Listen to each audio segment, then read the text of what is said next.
सूर्यकांत हैं मुंबई महाराष्ट्र से हमारे अगले दर्शक और उन्होंने इस वक्त वो हमारे साथ कॉल पर जुड़े हुए हैं। सूर्यकांत, पूछें अपना सवाल। Good morning.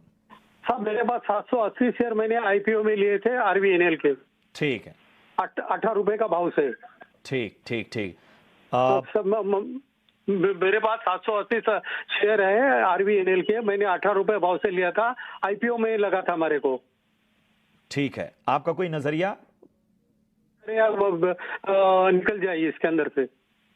अच्छा, रुकें या निकल जाएं? सीधा सवाल इनका।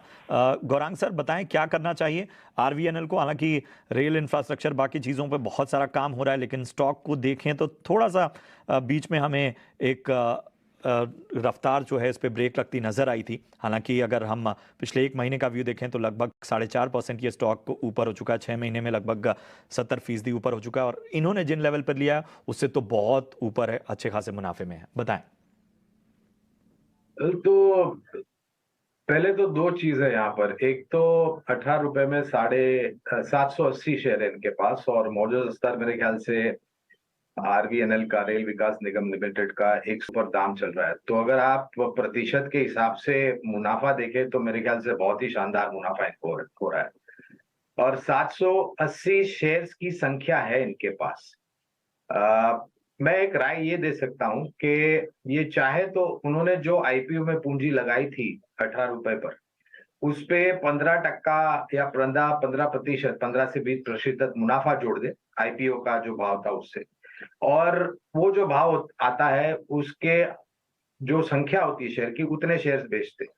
तो उससे क्या होगा कि इन्होंने जो पूंजी लगाई थी और 15 या 20% मुनाफा जोड़ करके जो शेयर बेचेंगे, तो पूंजी तो घर आ जाएगी, उसके साथ 15 या 20% मुनाफा भी आ जाएगा। वो जो पूंजी आएगी उनके पास, ये चाहे तो रेल क्षेत्र से ही जुड़ी हुई कंपनियों में अगर निवेश करना चाहते हैं तो आईआरएफसी पर जब आईपीओ आया था तब हमने निवेश की राय दी थी, आईआरसीटीसी पर भी राय दी थी। और अगर यहां से हट करके कोई विपरीत क्षेत्र में निवेश करना चाहते हैं तो कल मेरे ख्याल से एक शेयर निजी बैंकिंग का था जो चर्चा में था, वो है आईडीएफसी फर्स्ट बैंक और आईडीएफसी लिमिटेड के मर्जर को लेकर के। शेयर कल 80 के नीचे फिसला था, आज 80 के आसपास कामकाज कर रहा है। ये चाहे तो वो पूंजी जो इनके पास लौट करके आएगी वो बने रह सकते हैं, और रेल विकास निगम लिमिटेड में बने बाकी जो शेयर बचेंगे वो चाहे तो बने रह सकते हैं। पूर्ण रूप से अगर आप देखें तो भारतीय सरकार, भारतीय रेल और रेल मंत्रालय के तरफ से जो भारतीय रेल का ढांचा है उसको सुधारने में बहुत सारे प्रयास किए हैं, बहुत सारे प्रोजेक्ट्स लॉन्च किए। पहली बात। दूसरी बात, 400 कुल मिलाकर के 400 वंदे भारत ट्रेन चलेगी पूर्ण भारतवर्ष में, उसका फायदा मिलेगा।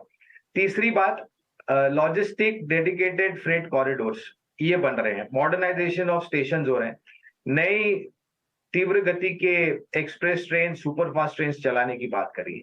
अगर आप पूरा समीकरण सामने रखते हैं तो मेरे ख्याल से रेल क्षेत्र से जुड़ी हुई सक्षम और मजबूत कंपनियों को मेरे ख्याल से आने वाले समय में फायदा मिलेगा। लेकिन ये पूरी प्रक्रिया को पूर्ण रूप से जमीनी स्तर पर लागू करने के लिए समय लगेगा, तो आपका निवेश का नजरिया कम से कम 1.5-2 साल का होना चाहिए।